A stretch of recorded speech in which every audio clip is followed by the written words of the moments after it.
Day one of the NFL draft is officially in the books, and Shedeur Sanders is still on the board. Y'all know me and Steve are going to talk about it, plus some other surprises that came out of day one of the 2025 NFL draft. Y'all know we're going to talk about it and break it down right after this. Welcome to your number one spot for all NFL news and content, NFL Central.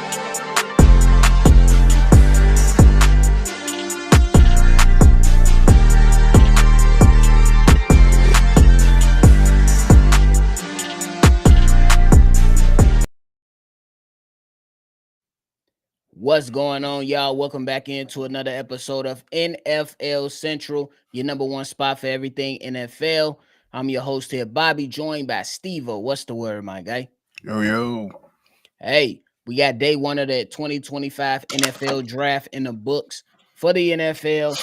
And man, a lot of surprising moves for the NFL teams that, had selections in this first round. One of the most surprising things is Shedeur Sanders is currently still on the board after round one has ended. Stevo, how you feeling about that? It's a shame because, like I said in my video, I feel like when it comes down to it, these two quarterbacks being the Shedeur and Cam Ward is kind of the epitome of what you look at as almost near perfect prospect when it comes to the QB position. You look at how they throw the ball, how they handle themselves in the pocket, how they're able to read offenses, how they're able to manipulate the pocket, manipulate players with their eyes, reading defenses, making adjustments before they snap the ball. Those are the type of things that I've seen from these two gentlemen specifically that I haven't seen most quarterbacks come in that's been drafted higher or at the same like a Cam tonight since like most quarterbacks don't have the cerebral mindset of a quarterback like these two have, and for them, especially for Shedeur not to get drafted, especially over the quarterback Jackson Dart that went to New York, he's not better than Shedeur. There's not there physically, yeah, he got a stronger arm than Shedeur, but everything else, there's nothing better than that he does better than Shedeur. I agree with you 100%. The surprising thing about the entire NFL draft is that the fact that Shedeur Sanders is still on this draft board moving into day two of the NFL draft. You look at Shedeur Sanders, like everything that you placed out there, we talking about his ability to manipulate the pocket, his ability to throw with anticipation, his ability to go through his progressions through a NFL type offense versus what Lane Kiffin put out there for a quarterback like Jackson Dart. It's just absolutely stupid on the behalf of the New York Giants to go out there and you select Abdul Carter. I'm not mad at that. But you go in and you trade back into the first round to select Jackson Dart, yeah, and not take Shedeur Sanders. It's an absolute disappointment on the side of the New York Giants. And when you look at what the hell is going on with Shedeur Sanders? Is people really fed up with him and what he was able to do in Colorado? Because if you ask me, all the things that he was able to accomplish in Colorado, Shedeur Sanders showed that he can thrive in a system and be able to go in there and change a program. So what makes you think he can't go out there and change an NFL franchise? Now, if you look at the Pittsburgh Steelers, I understand that the Pittsburgh Steelers, they absolutely needed more assistance on the defensive side, but the Pittsburgh Steelers just did everything that we knew about them. And I don't care how we feel about the Pittsburgh Steelers continuously to do things that don't make sense. Backwards. The Pittsburgh Steelers, you have been dominant on defense for the last, let's just say, 7 to 10 years.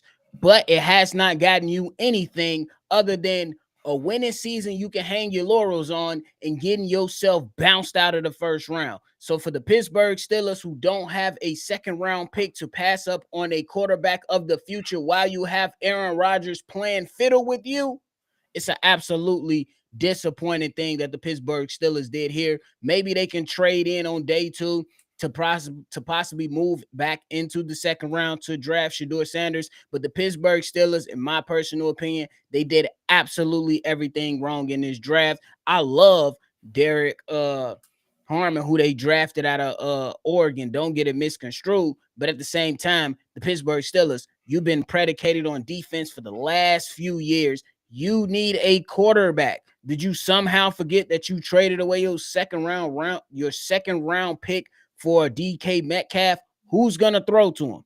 Is my biggest question. Who's gonna throw to DK Metcalf and George Pickens?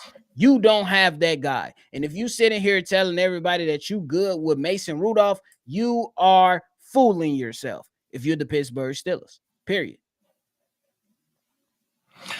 Yeah, I don't really know what their mind process is when it comes to the quarterback. Maybe they got their eyes on somebody that's in the near future, maybe next year, next few years. But yeah, I just feel like when it comes down to it, it was Shedeur fell in your lap and you just didn't take it. Like the one thing we do know about this organization, y'all can make another dominant defense. The fact that y'all still trying to add more defense on top of defense, it just don't make sense to me. But Yeah. be as that they may, hope it works out for them.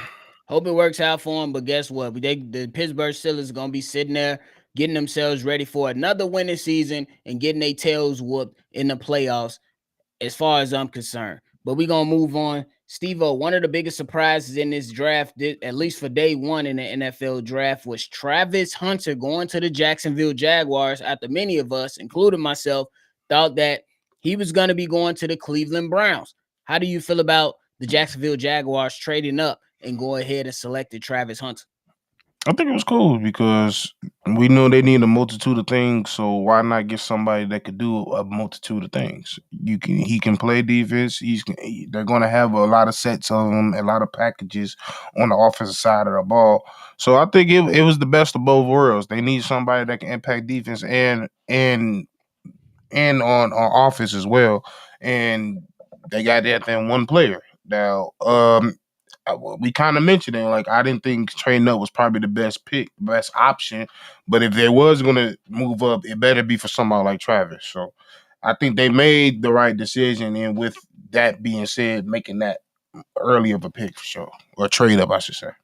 Yeah, I would say if you're gonna trade up for anybody, it's definitely for a guy like Travis Hunter. You know that we talked about the defensive side of the ball. Me personally, I would have loved for them to go out there and get Mason Graham, but I'm not too mad at a guy that can come in and potentially play both sides of the football for a team like the Jacksonville Jaguars, who needed some stability on the defensive side, but also needed a little bit more punch on the offensive side. And Travis Hunter provides that for the Jacksonville Jaguars. He gives them different options on what they can use on both sides of the football. Me and you, we talked about Brian Thomas Jr., and we talked about Gabe Davis and them still needing an additional weapon to potentially go out there and help their quarterback, who they paid a lot of money in Trevor Lawrence.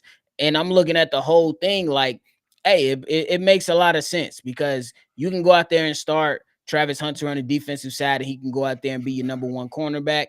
And then in certain packages, like you mentioned, you can go out there and use Travis Hunter to go out there and help your offensive side of the ball to where you can go out there and create different type of matchups and utilize Travis Hunter's skill set to where you can go out there and thrive on the offensive side of the ball. So I think that for them going up and trading and being bold and being aggressive, it's not a bad move. I honestly think it's absolutely a good move that they did that.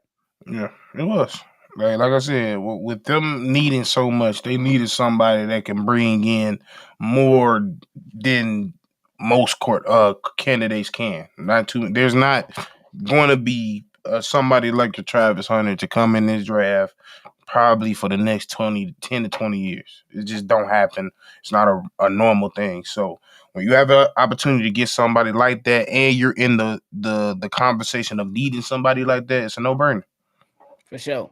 Now we're gonna talk about some of the other surprises that we seen throughout the draft. One of the surprises for me is Omarion Hampton falling all the way to the Chargers. I think Omarion Hampton falling to the Chargers is a hell of a selection. But when it comes to the Dallas Cowboys, why wouldn't you select a running back for your Um, organization, knowing that Dak Prescott, the highest paid quarterback in the NFL, for whatever reason, don't make sense if you're keeping it a buck, needs a running back that is going to be good enough to help him thrive in this league.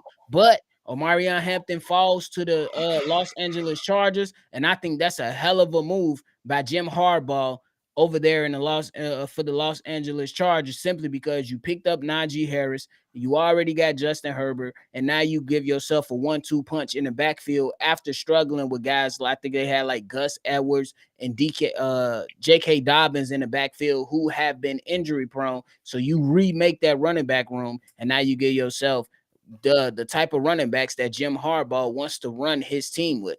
And What he a fit. He just fits a Jim Harbaugh type. He likes his running backs a certain type of way.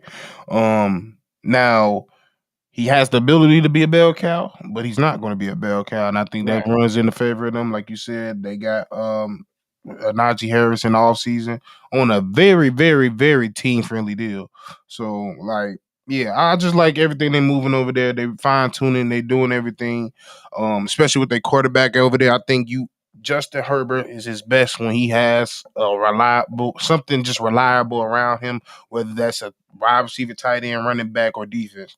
And when you have something where you don't have to have him go out there and be Superman, which we kind of seen in the playoffs this past season.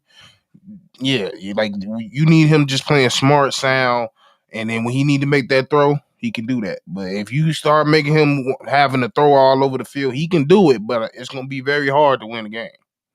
I already know. But what are some of the other surprises that you found out or seen in this first round of the NFL draft? Josh Simmons going to the Chiefs was shocking because I thought he's a first round talent, but like I said, I thought he slid because of his injury, and I thought because of the injury he was going to slide all the way to the second round. So for him to be the final pick of the draft of the first round, it caught me off guard because I thought he was for sure they was gonna move him on, but it's a smart pick nonetheless for the Chiefs to go get him. For sure. For me, I was shocked that the Bengals picking Shamar Stewart.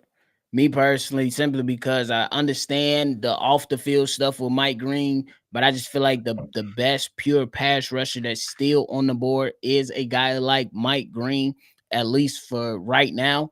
Um, they took Shamar Stewart. I'm not necessarily saying he's a bad prospect because we know that the ability, when you look at the film of Shamar Stewart, you say, hey, he can get in the backfield, he can be a disruptor. But the only question is can you get to the quarterback? Can you get the quarterback on the ground? Can you make the play, Shamar Stewart? That was something we didn't see him do. And then he came out in this past NFL combine, and you see him put up all the crazy measurables and go out there and put on a hell of a workout, but the workout didn't necessarily match the film. And I thought that the Cincinnati Bengals was going to go more for a guy like a Mike Green, who, in my opinion, was a little bit more proven. So And a that was one of those surprise moves for me. yeah, and it would have been a steal at that position, but apparently he's gonna be even more of a steal now. On the real. What you think about Gray Zabel going to Seattle? I, Because that I that's thought that he that was a wasn't second round pick. that wasn't really a shock. That was actually I felt was pretty smart. I'm not even gonna lie. Like when his Okay. name popped up, I was like smart because they needed guard depth, not guard depth. They needed guards, and he not only can he play guard, he could play a little bit of tackle as well. So like like he's so versatile that he can be so many things for this line. Like he could be your future tackle for the future, he could be your future guard for the future, or he could be a rotational piece until you figure out what he is. So like I like that move. I think was a little bit more shocking. I was kind of shocked that Detroit took a D tackle. I didn't think they was gonna take a D tackle. I thought they was gonna possibly, excuse me, look at that linebacker out of Georgia. I thought he was possibly going to look at that safety because they lost their safety. Did he go to Baltimore? I want to say I think so. he went to Baltimore. So yeah, they lost their safety. So I thought they was probably going to look at Stock or Starks out of Alabama. Or is it Georgia? One of them. But yeah, I thought that caught me off guard. I didn't think like not to say like Shaquille Williams is a bad player out of Ohio State. He is a pretty good player. I just didn't expect. I didn't think a D tackle was there. If it was a need, it was outside the top five of their needs. Yeah, I think I agree with that. I think that definitely was a surprising thing by the Detroit Lions to go in that route because me personally, I would have went with an edge in this particular Yeah. moment. But I think that the Falcons trading back into the draft at number 26 probably derailed some of the plans that the Detroit Lions had, because the Falcons traded back in and got James Pierce Jr., who I believe should have been higher Yeah. in this draft. However, hey, you had those questions about size. You had some of those questions about being around the corner and how his power will develop over time. But it kind of makes sense for the Detroit Lions in a sense. But I also, hey, I thought they was gonna go edge. I ain't gonna lie to you. Like you said, I think they was going the edge until they took the edge. Facts. How you feel about Will Johnson still being on the board? Cornerback out of Michigan. I mean, the injuries he sustained was a real concern. So I think when it comes down to everybody that's injured in this draft, it's probably a little more to their injuries than we understand. I guess the only person that I feel like has a negative impact by the injury is Abdul Carter. That's literally the only one. Everybody else, they're taking very precautious measures with any of these people that's hurt. Everybody besides Abdul, everybody's getting taken with extreme caution. For sure. Me personally, I want to just pivot real quick before we get up out of here. I did not see. Well, I seen Ted McMillan going to Carolina, but you said it while we was live on Chicago Bears Central that I don't know if that's like I don't necessarily see it, because you got Xavier Legette on the outside, you're gonna have Ted McMillan on the opposite side, and then what? There's three I big forgot. ass I wide forgot receivers. the other. Oh, I can't remember the other Brian wide receiver. Thomas. Is No, it no, Brian? no, no, no, no. That's we talking about Carolina, not Oh, Jacksonville. It's Thielen. Adam Thielen. Yes, Thielen, yeah. Adam Thielen. How is that going to balance out when you got two outside receivers that are kind of slower, that are kind of not necessarily great route runners? Yes, they can make the tough catches, but how is that necessarily going to help out your young quarterback? And Bryce Young is the biggest thing. So that was another surprising move. Like, I'm not mad at it. I think they absolutely had to go out there and grab A reach. another wide receiver. It's just that I don't necessarily see it working out early on without seeing it on the actual field, at least right now. Well, I guess they was looking at like it's only a matter of time for Alan Thielen. He's 34. By the time the season start, I think he'll either be turning 35 or 35 already.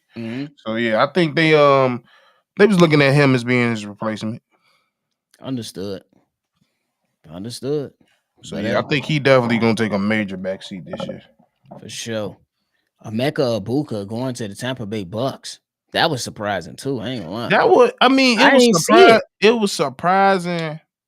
It was surprising to hear his name, but then when you saw who picked him, it was like it's It not makes really sense. surprising. Yeah, Agreed. because they all they wide receivers is old. So and injury, well, especially Chris being very injury ridden towards the end. So Agreed. For me, the biggest what the hell move was Dallas Cowboys, Tyler Booker.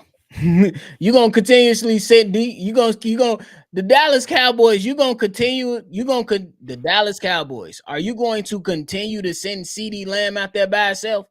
Are you gonna give him some type of support? Now it is only the end of day one of the draft, but the Dallas Cowboys, are you going to continue to send out CeeDee Lamb without any additional support? Are you going to send out the highest paid quarterback in Dak Prescott out there with any additional? because Matthew was right there for the taking. Right there for the taking. Matthew Golden would have been a hell of a draft selection for the Dallas Cowboys, but hey, the Dallas Cowboys do Dallas Cowboys things. Shout out to Jerry for selling tickets. Because that's all he finna be doing. But hey, you got anything left, bro? Nah. But all right, y'all, that's the end of the episode. We appreciate y'all for tuning in to another episode of NFL Central. All those people that's tuned in, man, thank y'all for sliding through. Make sure y'all go ahead and hit that like button, subscribe to the channel, and hit that notification bell. More things on the way on day 2 of the NFL draft. Y'all already know once the day concludes, me and Stevo will be right here to talk about it and break it all down. But until then, we appreciate y'all. Make sure y'all continue to love football, and we're going to catch y'all on the next.